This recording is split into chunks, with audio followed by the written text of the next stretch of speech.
الحمدللہ، اللہ تعالیٰ کا لاکھ لاکھ شکر ہے کہ مالک الملک نے اپنی یاد کی توفیق اور موقع عطا فرمایا۔ لاکھوں اور کروڑوں درود حضرت محمد مصطفیٰ صلی اللہ علیہ وآلہ وسلم پر، جن کے طفیل مالک الملک نے یہ مہربانی عطا فرمائی۔ سامعین کرام، اللہ تعالیٰ نے قرآن پاک میں ارشاد فرمایا، اعوذ باللہ من الشیطان الرجیم، بسم اللہ الرحمن الرحیم۔ اور تم مشرک عورتوں سے نکاح مت کرو جب تک وہ ایمان نہ لے آئیں، یقیناً مومن کنیز مشرک عورت سے بہت بہتر ہے، اگرچہ مشرک عورت بہت بھلی معلوم ہوتی ہو۔ اور اسی طرح کسی مشرک مرد سے مت شادی کرو جب تک وہ ایمان نہ لے آئے۔ مشرک مرد سے مومن غلام بدرجہ بہتر ہے، اگرچہ مشرک مرد تمہیں بہت ہی بھلا معلوم ہوتا ہو۔ یہ لوگ تمہیں آگ کی طرف لے جاتے ہیں، اور اللہ تعالیٰ اپنے حکم سے تمہیں جنت اور بخشش کی طرف بلاتا ہے۔ اللہ تعالیٰ لوگوں کے لیے اپنی آیات کو کھول کر بیان فرماتا ہے تاکہ وہ نصیحت حاصل کریں۔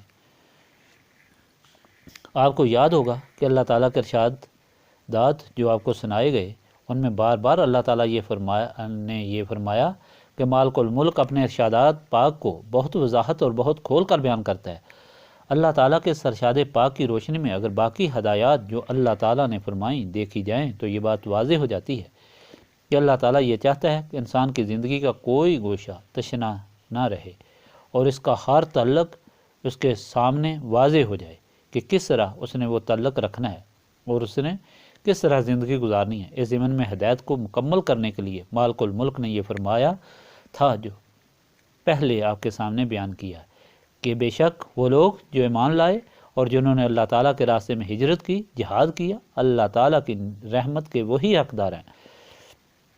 اور ایسے لوگ، اور اگر ایسے پاک لوگوں سے کوئی لغزش بھی ہو جائے تو اللہ تعالیٰ انہیں معاف فرما دیتا ہے۔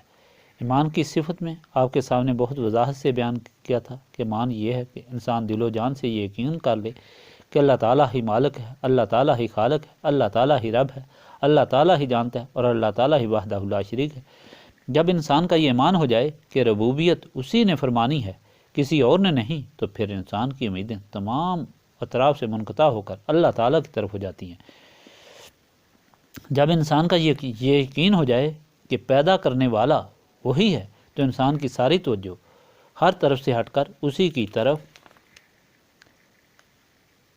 ہو جاتی ہے۔ جب انسان کو دل و جان سے یہ یقین آ جائے کہ وہی بادشاہ ہے اور کوئی بادشاہ نہیں، تو انسان اسی کے در کا سوالی ہو جاتا ہے اور اپنی احتجاج کے لیے وہ اللہ تعالیٰ کی طرف رجوع کرتا ہے۔ یہ مکمل ایمان ہے، اور اس مکمل ایمان کا تقاضا یہ ہے کہ وہ یہ یقین رکھے کہ وہ اللہ تعالیٰ جسے میں نے رب مان لیا ہے، جس نے میری اور تمام مخلوق کی ہر ضرورت پوری کی ہے، اس نے ہی میری یہ ضرورت پوری کی ہے کہ مجھے ہدایت بخشی ہے، اور صرف مجھے ہی نہیں بلکہ ساری مخلوق کو ہدایت بخشی ہے۔ اور اس ہدایت کے لیے اس نے جو ذریعہ بنایا ہے وہ اپنے رسولوں کی جماعت اور کتب سماوی ہیں۔ کتب سماوی میں اس نے قوانین عطا فرمائے، ضوابط عطا فرمائے کہ کس طرح زندگی گزارنی ہے، اور رسولوں کو یہ ہدایت بخشی کہ وہ یہ قوانین سکھائیں، پڑھائیں، سمجھائیں، اور اپنے نور سے، یعنی جو نور اللہ تعالیٰ نے انہیں عطا فرمایا، اس سے لوگوں کے باطن کو پاک صاف کر کے اپنے خالق سے ملائیں۔ جس شخص کا یہ ایمان ہو وہ اللہ تعالیٰ کا صحیح بندہ ہے، لیکن اس کا یہ مطلب نہیں کہ انسان کا اس طرح ایمان مکمل ہو گیا۔ جس طرح میں نے آپ کے سامنے بیان کیا کہ کچھ عرصے کے بعد دیر سے یا جلدی اس کے دل میں ایسے خیالات پیدا ہونا شروع ہوں کہ اس کا ایمان ڈھاواں ڈھول ہو جائے۔ اگر ایک بال برابر بھی ایسا خیال پیدا ہو تو اس کا ایمان فسق اور باطل ہو جاتا ہے، اس لیے کہ اللہ تعالیٰ نے یہ شرط لگا دی ہے کہ بے شک جن لوگوں نے کہا کہ ہمارا رب اللہ تعالیٰ ہے، پھر اس پر قائم رہے، تو ان پر فرشتے اترتے ہیں کہ نہ ڈرو اور نہ کھاؤ اور خوش ہو اس جنت پر جس کا تم سے وعدہ کیا جاتا ہے۔ ہم تمہارے دوست ہیں دنیا کی زندگی میں اور آخرت میں، اور اس میں تمہارے لیے وہ ہے جو تمہارا جی چاہے، اور تمہارے لیے اس میں وہ ہے جو تم مانگو، اور بخشنے والے مہربان کی طرف سے مہمانی ہے۔ اللہ تعالیٰ اپنے ان ایمان والوں کو جو اللہ تعالیٰ پر ایمان لائے انہیں یہ ہدایت بخشتا ہے کہ اگر اس ایمان پر تم قائم رہے اور تم نے استقامت پکڑی اور مرتے دم تک قائم رہے، تو پھر یاد رکھو کہ میں تمہارا دوست ہوں، دنیا میں بھی آخرت میں بھی، اس لیے تمہیں کوئی غم نہیں کرنا چاہیے، کوئی خوف نہیں ہونا چاہیے۔ جس کا میں دوست ہوں اسے کیا غم اور کیا خوف ہو سکتا ہے؟ تم جو چاہو گے میں تمہیں دوں گا، دنیا میں بھی اور آخرت میں بھی۔ اس سے بڑا سچا وعدہ کیا ہو سکتا ہے، اور کون ہے جو اس سے بڑا وعدہ کرنے والا ہے؟ یقیناً کوئی بھی نہیں۔ اس مالک الملک کا وعدہ سچا ہے، اور مالک الملک ہمیشہ قائم ہے، اور وہ سچا مالک ہے۔ اگر وہ ایسا وعدہ فرماتا ہے تو یقین سے یہ کہا جا سکتا ہے کہ ایسا مکمل ایمان رکھنے والا دونوں جہان میں سرخرو اور سرفراز ہوگا۔ اس مالک الملک نے ایمان کے ساتھ یہ بھی ہدایت فرما دی، جس طرح کہ میں نے بتایا کہ وہ کھول کھول کر ہدایت فرما رہا ہے تاکہ کوئی گوشہ زندگی خالی نہ رہے، اور پھر یہ بھی ہدایت فرما دی کہ دیکھو اگر تم ایمان لے آئے ہو تو تمہیں کچھ کام بھی کرنے پڑیں گے۔ انہی کاموں میں سے ایک کام یہ کرنا پڑے گا کہ تمہیں ہجرت کرنی پڑے گی۔ ہجرت کا لغوی مطلب ہے کہ وطن کو چھوڑ دینا، کسی چیز کو چھوڑ کر دوسری طرف منتقل ہو جانا، اور اصطلاحی مطلب یہ ہے کہ وہ غلامان رسول صلی اللہ علیہ وآلہ وسلم جنہوں نے مکہ معظمہ کو چھوڑ کر مدینہ پاک میں بود و باش اختیار کی تھی، انہوں نے ہجرت کا عمل کیا تھا۔ یہ ان کی بخشش کا سبب تھا، لیکن ہجرت قیامت تک ہے، اور قیامت تک کی ہجرت یہ ہے کہ انسان گناہوں کو چھوڑ کر، بدمالیوں کو چھوڑ کر، دنیا کو چھوڑ کر اللہ تعالیٰ کی طرف متوجہ ہو جائے، اور یہ اس سے افضل ہجرت ہے۔ رسول پاک صلی اللہ علیہ وآلہ وسلم نے اسی ہجرت اور اسی جہاد کے متعلق فرمایا کہ جہاد پہلے کفار کے ساتھ تھا کہ جن کے ہاتھوں سے یہ انسان مر جاتا تھا یا مار دیتا تھا، لیکن نبی پاک صلی اللہ علیہ وآلہ وسلم نے حجۃ الوداع میں فرمایا کہ لوگو، اب میں تم کو جہاد اصغر سے جہاد اکبر کی طرف منتقل کرتا ہوں۔ اس وقت دشمن تمہارے سامنے ہوتا تھا، یا تم مر جاتے تھے یا تم اسے مار دیتے تھے۔ اب دشمن تمہارے اندر چھپا ہوا ہے، شیطان اور نفس کی صورت میں۔ تم نے اس کے ساتھ جہاد کرنا ہے، اور تم نے ہر وقت جہاد میں رہنا ہے۔ یہ جہاد بالسیف ہے سے افضل اور اکبر جہاد ہے۔ جو ایمان لاتے ہیں ان کے لیے یہ شرط ہے کہ جب وہ اللہ تعالیٰ پر ایمان لے آئے، جب وہ مان چکے کہ اس نے سب کچھ دینا ہے، جو وہ مان چکے کہ سب چیز اس کے سامنے ہے، جب یہ مان چکے کہ اس کے اختیار میں کسی کو اختیار نہیں، تو پھر انہوں نے ہر طرف سے اپنے تعلقات اور امیدوں کو منقطع کر دینا ہے اور اسی کی طرف متوجہ ہو جانا ہے۔ یہ ان ایمانداروں کی ہجرت ہوئی، اور جہاد یہ ہوا کہ شیطان جو انسان کا ازلی دشمن ہے اور ہر وقت برسر پیکار ہے، ہر وقت ہر لحظہ گمراہ کرتا ہے، اس کے ساتھ ہمیشہ جہاد میں مصروف رہے۔ جب بھی وہ غلط خیال پیدا کرے فوراً اس پر لعنت بھیجے، استغفار کرے اور اللہ تعالیٰ کی طرف متوجہ ہو۔ اللہ تعالیٰ فرماتا ہے کہ ایسے عمل کرنے والا انسان یقیناً میری رحمت کا حقدار ہے، اور اس کی رحمت کیا ہے؟ اس کی رحمت یہ ہے کہ اللہ تعالیٰ کے ارشادات پر عمل کرنے والے کو نہ دنیا میں کوئی خوف ہوتا ہے اور نہ آخرت میں دونوں جہانوں میں وہی سرخرو اور سرفراز ہوتا ہے۔ ایسے لوگوں کے لیے اللہ تعالیٰ اپنی ہدایتیں کھول کھول کر اس لیے بیان فرماتا ہے کہ عقل کی کمزوری یا بشریت کی وجہ سے انسان کسی بھی جگہ کمزور ہو سکتا ہے، ایسا نہ ہو کہ شیطان کہیں اس کو گمراہ کر دے۔ اللہ تعالیٰ وضاحت کے ساتھ یہ ساری چیزیں بیان فرما رہا ہے۔ اس سے پہلے اللہ تعالیٰ نے شراب اور جوئے کے متعلق فرمایا تھا، جو آپ کے سامنے تفصیل سے پہلے بیان کیا کہ اللہ تعالیٰ نے سب سے پہلے یہ فرمایا کہ تم کفار سے دوستی مت کرو، اس لیے کہ ان کا راستہ الگ ہے اور تمہارا راستہ الگ ہے۔ تم اللہ تعالیٰ کے فرما بردار اور اللہ تعالیٰ کے غلام ہو، وہ اللہ تعالیٰ کے نافرمان اور باغی ہیں۔ تم اللہ تعالیٰ کی رحمت کے امیدوار ہو، وہ اللہ تعالیٰ کے غضب کے حقدار ہیں۔ تم جنت کے وارث ہو، وہ جہنم کا ایندھن ہے، اس لیے تمہارا اور ان کا راستہ ہی الگ ہے۔ تمہارا کھانا پینا، رہنا سہنا، اٹھنا بیٹھنا، گفتگو، ہر چیز ان سے الگ ہے۔ تم کس طرح ان کے ساتھ دوستی کرتے ہو؟ وہ تمہیں دھوکہ دے رہے ہیں، وہ تمہارے کبھی دوست نہیں ہو سکتے۔ اسی ارشاد پاک کے تحت حضرت مجدد الافسانی نے اپنے تمام غلاموں کو خطوط لکھے تھے، جو ان کے غلام مختلف صوبوں کے حاکم اور گورنر تھے۔ انہیں خطوط لکھے تھے کہ کفار کے ساتھ دوستی مت رکھو، اگر تم نے کفار کے ساتھ دوستی رکھی تو تمہیں ان کو رعایت دینی پڑے گی، اور اگر تم کفار کو رعایت دو گے تو وہ اسلام کے ساتھ بغاوت ہوگی، اللہ تعالیٰ کے دین کے ساتھ مخالفت ہوگی، اور اللہ تعالیٰ کے بندوں اور غلاموں کے حقوق پر ڈاکہ ہوگا۔ اس لیے خبردار ان کے ساتھ دوستی رکھو۔ اس ہدایت کے بعد اللہ تعالیٰ نے فرمایا کہ خبردار جو تم ان کے اعمال کی پیروی کرو یا ان کی طرف دیکھو، بے شک وہ یہ کہتے ہیں کہ جوئے اور شراب میں بڑا نفع ہے، یہ نفع عارضی ہے۔ اگر شراب میں پیسہ مل جاتا ہے تو وہی پیسہ تباہی اور بربادی کا سبب بنتا ہے۔ اگر شراب سے روٹی ہضم ہو جاتی ہے تو معدہ ہمیشہ کے لیے ختم ہو جاتا ہے۔ اگر شراب سے چہرے پر تھوڑی رونق آتی ہے تو چہرہ ہمیشہ کے لیے ملعون ہو جاتا ہے، اور شراب سے لطف و سرور پیدا ہوتا ہے تو ان اعمال کی وجہ سے جو وہ نشے میں بیٹھتا ہے ساری زندگی اور دونوں جہاں کا غم ملتا ہے۔ اسی طرح جوئے میں اگر تھوڑا پیسہ مفت مل جاتا ہے تو اس جوئے کی وجہ سے تم بیوی، بچے اور زندگی بھی ہار سکتے ہو، اور سب سے بڑی بات یہ کہ اپنے ایمان کو بھی ہار سکتے ہو۔ ہندوستان میں بھی دیکھا اور دوسرے ملکوں میں بھی دیکھا کہ جب لوگ زندگی گزارتے ہیں تو ایک دوسرے سے تعلق پیدا کر لیتے ہیں، کیونکہ معاشرتی زندگی ایسی ہے کہ ایک دوسرے سے ضرور تعلقات ہو جاتے ہیں۔ اللہ تعالیٰ اب اس ارشاد پاک میں فرما رہا ہے کہ ایسے تعلقات میں تم کہیں پھسل مت جانا، خبردار تم ایسے نہ کرو کہ کسی مشرک عورت سے اس لیے شادی کر لو کہ وہ بہت حسین و جمیل ہے، بہت مالدار ہے، بہت عزت والی ہے، بہت بڑے گھرانے کی ہے، تمہیں اس سے بڑی عزت مل جائے گی، بڑا مال مل جائے گا، بڑی خوبصورت ہے، بڑی خوشنما ہے، ایسی بات مت کرو۔ اور اس طرح عورت کے لیے یہ ہدایت ہے کہ تم کسی مشرک مرد سے شادی مت کرو، کیونکہ یہ لوگ وہ ہیں جو تمہیں جہنم کی طرف لے جائیں گے۔ ان کی عادات اور ان کے اعمال وہ ہیں جو اللہ تعالیٰ کی بغاوت والے ہیں، وہ ایسا ایسا تمہیں پھسلا کر اس طرف لے جائیں گے۔ تم کیوں ان کی نجاست اور نحوست کو اپنے گھر میں داخل کرو؟ تم اس سے شادی کرو جو اللہ تعالیٰ پر ایمان لانے والا ہے، اگرچہ تمہاری نظر میں وہ کتنا ہی حقیر ہو، یعنی وہ کنیز ہو یا وہ غلام، لیکن اللہ تعالیٰ کو ماننے والا ہو کہ وہ سب سے افضل ہے۔ تم اسے قبول کرو، کیونکہ یہ جو اللہ تعالیٰ کو ماننے والے ہیں اس سے تمہارا گھر میں رحمت آ جائے گی، تمہارے دونوں جہان سنور جائیں گے، تم جہنم سے بچ جاؤ گے اور اللہ تعالیٰ کی رحمت کے حقدار بن جاؤ گے، اور یہی تمہارے لیے بہتر ہے۔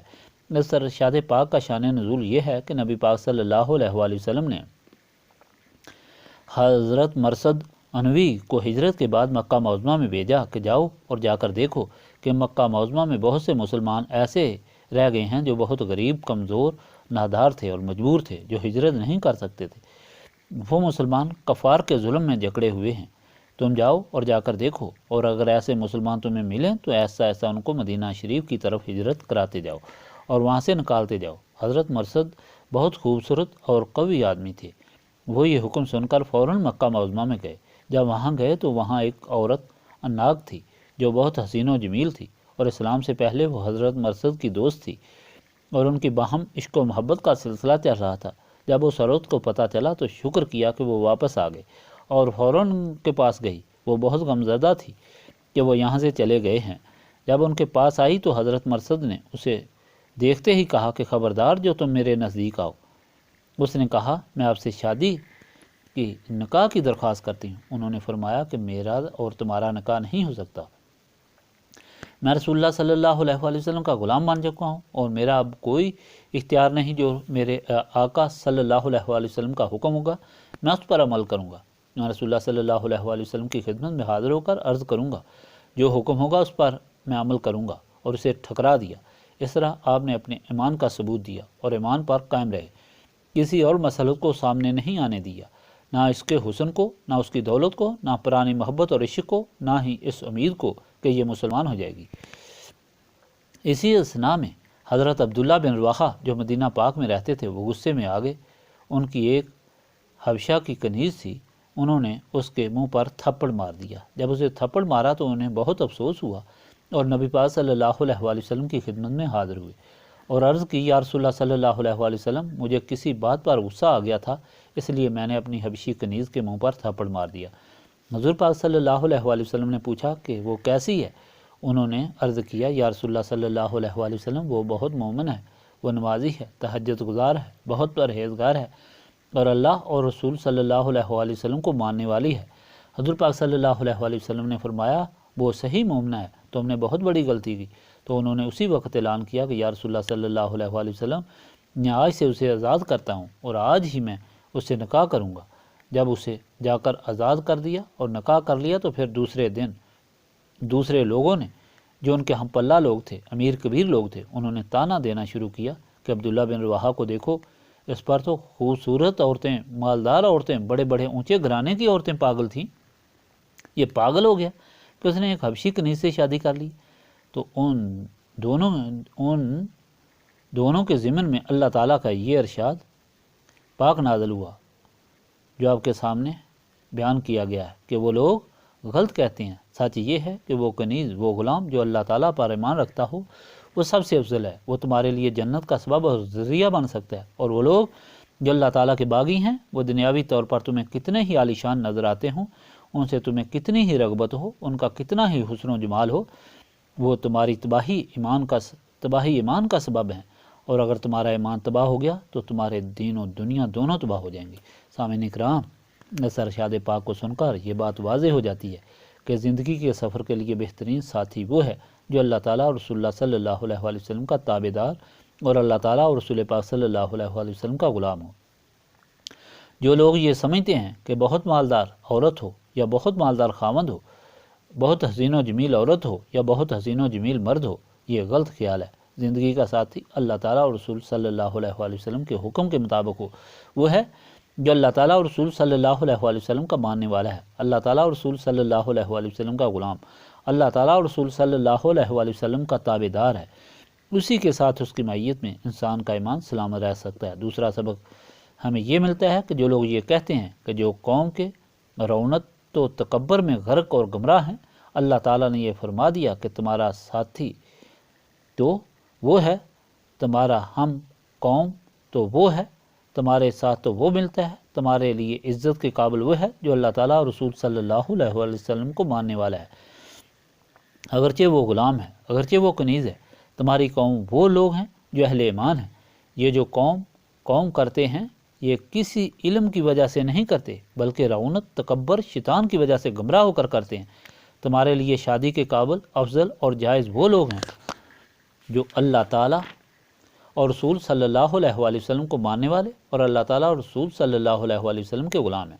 اسی سلسلہ میں اللہ تعالیٰ نے دوسری جگہ ارشاد فرمایا کہ اے لوگو، تم کو اللہ تعالیٰ نے ایک مرد اور عورت سے پیدا کیا ہے، تمہارے قبیلے اور قومیں اس لیے بنائی ہیں کہ تم پہچانے جا سکو۔ اللہ تعالیٰ کے نزدیک عزت والا وہ ہے جو اللہ تعالیٰ سے زیادہ ڈرتا ہے۔ حجۃ الوداع کے موقع پر جب 1,24,000 غلام اکٹھے تھے، جو بھی جتنے بھی اور جہاں بھی تھے سب حاضر تھے، تو حضور پاک صلی اللہ علیہ وآلہ وسلم نے ارشاد فرمایا کہ لوگو غور سے سن لو کہ آج سے کسی عربی کو اجمی پر، کسی اجمی کو عربی پر، کسی کالے کو گورے پر، کسی گورے کو کالے پر کوئی فوقیت نہیں۔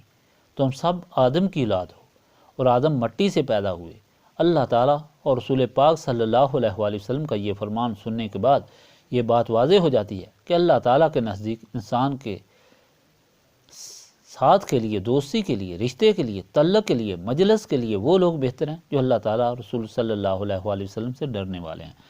جو لوگ اللہ تعالیٰ اور رسول صلی اللہ علیہ وآلہ وسلم کی محبت رکھنے والے ہیں وہی قابل عزت اور قابل احترام ہیں۔ جو دنیاوی عزتوں کے غرور کرنے والے ہیں ان کی کوئی حیثیت نہیں۔ رسول پاک صلی اللہ علیہ وآلہ وسلم کی حدیث پاک ہے کہ قیامت کے دن اللہ تعالیٰ یہ فرمائے گا کہ کدھر ہیں وہ لوگ جو دنیا میں اپنی قوموں پر فخر کرنے والے تھے، لاؤ ان کو میرے سامنے، آج میں ان کو ذلیل کروں گا۔ میں نے تو یہ بتایا تھا کہ ان میں سب سے زیادہ عزت والا وہ ہے جو مجھ سے ڈرنے والا ہے، اور یہ اپنے دنیاوی قبیلے اور قوموں کی وجہ سے فخر کرتے تھے۔ اس وقت وہ لوگ جو دنیا میں بڑے بڑے دعوے کرنے والے تھے، بڑی عزت اور احترام سے زندگی گزارنے والے تھے، ان کی حالت یہ ہوگی کہ جس طرح چونٹی ہاتھی کے پاؤں تلے کچلی جاتی ہے، اسی طرح وہ غربا مسکینوں کے پاؤں کے نیچے کچلے جائیں گے۔ سامعین اکرام، اس حقیقت کو سمجھنے کے لیے اور اس پر عمل کرنے کے لیے، اس طرح کی زندگی اختیار کرنے کے لیے یہ ضروری ہے کہ انسان شیطان کے قبضے سے نکلے، اس کو شیطان سے آزادی حاصل ہو، اور اس طرح اس کے دل و دماغ روشن ہو۔ شیطان سے آزادی اور دل و دماغ کی روشنی صرف نصرت رسولی صلی اللہ علیہ وآلہ وسلم سے حاصل ہوتی ہے۔ اگر نصرت رسولی صلی اللہ علیہ وآلہ وسلم حاصل ہو تو انسان کے دل و دماغ روشن ہوتے ہیں۔ حضور پاک صلی اللہ علیہ وآلہ وسلم کے حکم اور اللہ تعالیٰ کے حکم پر انسان فدا ہونا ہی اپنی سعادت سمجھتا ہے، اسی میں عزت اور اسی میں خیریت سمجھتا ہے۔ نصرت رسولی صلی اللہ علیہ وآلہ وسلم ان سینوں کو نصیب ہوتی ہے جو پاک ہوتے ہیں، سینے پاک اللہ تعالیٰ کی یاد سے ہوتے ہیں، اور یہی اس محفل کی غرض و غایت ہے کہ وہ سارے لوگ جو اللہ تعالیٰ اور رسول پاک صلی اللہ علیہ وآلہ وسلم کی مرضی کے مطابق زندگی گزارنا چاہتے ہیں، دونوں جہانوں کی سرخروئی اور سرفرازی اور عزت چاہتے ہیں، وہ سارے آ کر بیٹھیں اور اس کثرت سے اللہ تعالیٰ کی یاد کریں کہ شیطان اور نفس کی وجہ سے جو ہمارے اندر اندھیرا ظلمت ہے وہ دور ہو جائے، اور وہ نسبت رسولی صلی اللہ علیہ وآلہ وسلم سے مالا مال ہو کر یہاں سے لوٹیں، اور اس طرح دونوں جہانوں کے غموں سے انہیں نجات اور دونوں جہانوں کی خوشیاں ان کو حاصل ہوں۔ اللہم صلی علی سیدنا محمد وعلی آلہ وصحبہ صلاۃ تکون لنا امان من کل خوف، لا الہ الا انت سبحانک انی کنت من الظالمین۔ ربنا آتنا فی الدنیا حسنۃ وفی الآخرۃ حسنۃ وقنا عذاب النار۔ استغفر اللہ العظیم الذی لا الہ الا هو الحی القیوم واتوب الیہ۔ استغفر اللہ العظیم الذی لا الہ الا هو الحی القیوم واتوب الیہ۔ استغفر اللہ العظیم الذی لا الہ الا هو الحی القیوم واتوب الیہ۔ ربنا تقبل منا انک انت السمیع العلیم وتب علینا انک انت التواب الرحیم۔